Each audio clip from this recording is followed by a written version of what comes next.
अध्यक्ष महोदय, मगाशी मी सभागृहात नव्हतो मी मगाशी ते चर्चा चालू होती ती मंत्र्यांनी मला सांगितलं आणि तुम्ही तसे निर्देश देखील दिलेले आहेत.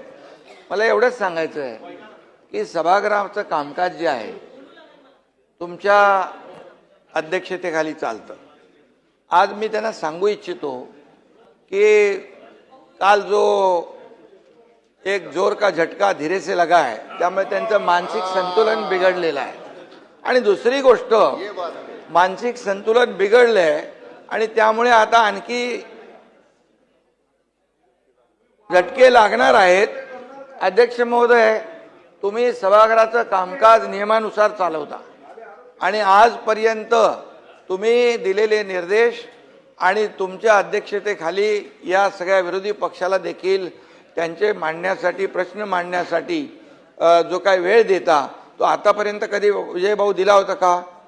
आणि दुसरी गोष्ट, राज्यमंत्री असतात, एखाद्या प्रश्नाला, एखाद्या लक्षवेधीला अतिशय व्यवस्थित न्याय मिळाला पाहिजे.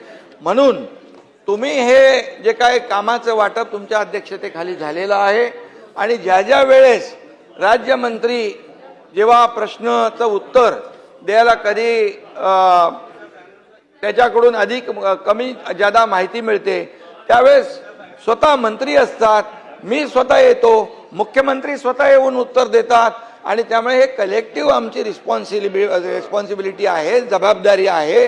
त्यामुळे काय आहे, आता काय झालंय, त्यांच्याकडे मुद्दे नाही आहे, ते डेस्परेट झालेले आहेत, फ्रस्ट्रेट झालेले आहेत आणि आता त्यांचं मानसिक संतुलन बिघडलेलं आहे. त्यामुळे आता ते नाही आहेत. नाही तर मी बोललो असतो, कोण होता असं तू, काय झाला असं तू, अरे वेड्या असा वाया गेला असं तू, अरे काय. त्यामुळे अध्यक्ष महोदय, त्यांना जे जे काही प्रश्नांचे उत्तर पाहिजे त्यासाठी सभागृहात थांबले पाहिजेत आणि म्हणून प्रत्येक प्रश्नाचं उत्तर द्यायला सरकार समर्थ आहे. बिलकुल आम्ही समर्थ आहोत. प्रश्न मांडण्याची जबाबदारी जी आहे ती त्यांनी पार पाडली पाहिजे. नुसतं स्टंटगिरी करून येऊन इथे काहीतरी बडबड करून जायचं आणि सभागृहाचा वेळ वाया घालवायचा.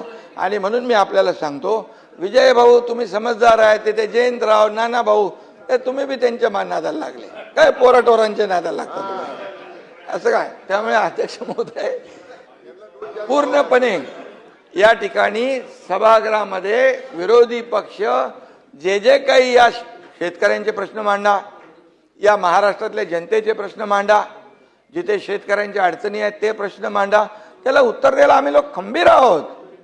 सरकार खंबीर आहे. प्रत्येक याला पैसे शेतकऱ्यांना आतापर्यंत, नाना भाऊ, आतापर्यंतच्या इतिहासामध्ये मी 2.5 वर्ष मुख्यमंत्री होतो, आता देवेंद्रजी काम करता, आतापर्यंतच्या इतिहासात 45,000 कोटी रुपये शेतकऱ्यांना देण्याचं काम केलंय.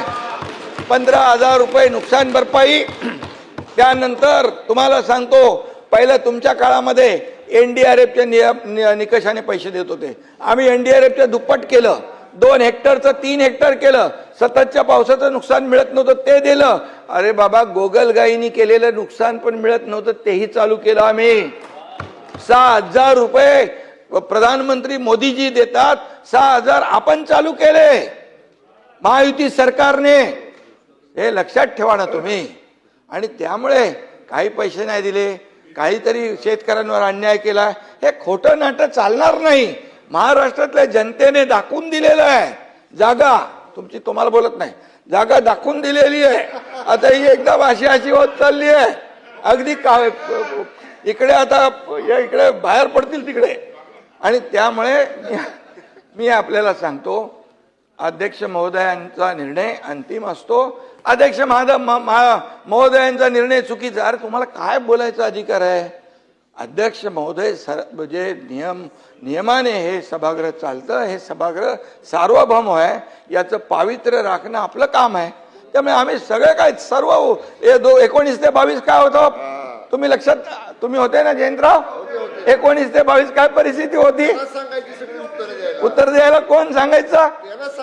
अरे बाबा, सभागृहात तरी बसायची का लोक?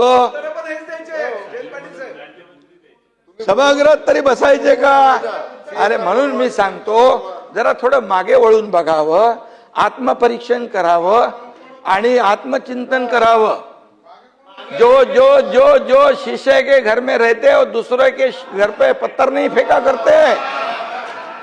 जरा समजून सांगा जयंतराव. समझ के लेने दो, नहीं तो पूरे. पाटील साहेब अरे नाही आहेत ना, जरा समजून सांगा शेजारी. समजून सांगा, समजून सांगा. ठीक आहे. एकनाथ शिंदे साहेब, आपण राज्याचे मुख्यमंत्री राहिलेले आहात, सध्या राज्याचे उपमुख्यमंत्री आहात आणि भविष्यात तुम्हाला मुख्यमंत्रीसुद्धा व्हायचं आहे. परंतु तुम्ही एवढं असं चिडण्याचं नेमकं कारण काय? आदित्य ठाकरे एक अत्यंत उमदं नेतृत्व आहे, उमदा तरुण आहे. त्याला उलट आपण बळ दिलं पाहिजे. परंतु तसं होत नाही. ती सभ्यता, ती संस्कृती महाराष्ट्रातून कुठंतरी हरवून चाललेली आहे. हेच तुमच्या भाषणातून अगदी स्पष्ट होताना दिसत आहे. आदित्य ठाकरे युवा नेतृत्व आहे, इतक्या कमी वयामध्ये सुद्धा. ठीक आहे, त्यांना घराणेशाहीचा वारसा भेटला. त्यांचे प्रबोधनकार ठाकरे, बाळासाहेब ठाकरे, उद्धव ठाकरे आणि आज त्यांची चौथी पिढी राजकारणामध्ये, समाजकारणामध्ये आहे. परंतु घराणेशाही आता तुमच्या घरामध्ये नाही का? जेवढे काही महाराष्ट्रामध्ये घराणे आहेत, अगदी देवेंद्र फडणवीस असतील, तुम्ही असताल, अजित पवार असतील, ते आता राहिले नाहीत, परंतु सगळीकडे घराणेशाही सुरू आहे. त्यामुळे घराणेशाहीचा आरोप करायला सुद्धा तुमच्याकडे आता बोट नाही किंवा तोंड नाही. त्यामुळे येथून पुढे राजकारण हे घराणेशाहीवरून कोणत्याही पक्षाला करता येणार नाही, कारण कोणताही पक्ष त्याला अपवाद उरलेला नाही. आणि मग राजकारण करायचं असेल तर ते विकासाच्या मुद्द्यावर करा, ते विचारांच्या मुद्द्यावर करा. परंतु असं राजकारण खरंच होत आहे का? तुम्ही तुमचा पक्ष वाढवा, ठीक आहे, तुम्ही तुमचं उद्धव ठाकरे यांच्यासोबत जमलं नाही, तुमची महत्त्वाकांक्षा होती, ती पूर्णही झाली. आणि ती पूर्ण झाल्यानंतर तुम्ही आता किमान आता तरी स्वतःचा पक्ष स्वबळावर वाढवणं गरजेचं होतं. परंतु तुम्ही तसं केलं नाही. एक वेळेस माफ असतं, परंतु परत परत तीच चूक तुम्ही करत आहात. परत यावेळेस उद्धव ठाकरे यांना त्रास देणं म्हणजे यावेळेस महाराष्ट्र तुम्हाला कदापिही माफ करणार नाही. कारण यावेळेस तुम्ही केलेली चूक ही अक्षम्य चूक आहे. पहिल्या वेळेस 100% मान्य होतं, मतभेद असतात, महत्त्वाकांक्षा असते, राजकीय महत्त्वाकांक्षा असलीच पाहिजे. परंतु यावेळेस केलेली जी चूक आहे आणि त्यावरून शिवसैनिक, सामान्य शिवसैनिक बोलत असतील किंवा उद्धव ठाकरे साहेब बोलत असतील किंवा आदित्य ठाकरे साहेब बोलत असतील तर एवढं जिव्हारी लागण्याचं काहीसुद्धा कारण नाही. हे सुद्धा आपण लक्षात घेतलं पाहिजे. आणि त्यामुळे एका एवढ्या मोठ्या नेत्याला असं जे बोलणं आहे ते तरी उचित वाटलेलं नाही. या महाराष्ट्राला एक सुसंस्कृत राजकारणाचा मोठा इतिहास राहिलेला आहे. तो इतिहास कुठंतरी संपत चाललेला आहे. याचा विचार आता सामान्य जनतेने करणं गरजेचं आहे. आपण सगळेजण हिंदुत्ववादी आहोत, 100% आपण एकनाथ शिंदे साहेब मुख्यमंत्री असताना त्यांचंही समर्थन केलं होतं, देवाभाऊंचंही समर्थन केलं होतं. परंतु सध्या जी नैतिकता संपत चाललेली आहे आणि उद्धव बाळासाहेब ठाकरे यांच्यावर जो अन्याय होत आहे, अशा प्रसंगी आपल्या सामान्य माणसाचं काम आहे, ज्याच्यावर अन्याय होत आहे त्याच्या बाजूने उभा राहिलं पाहिजे. लोकशाही, सुदृढ लोकशाहीसाठी जितकी सत्ता महत्त्वाची, जितकं सरकार महत्त्वाचं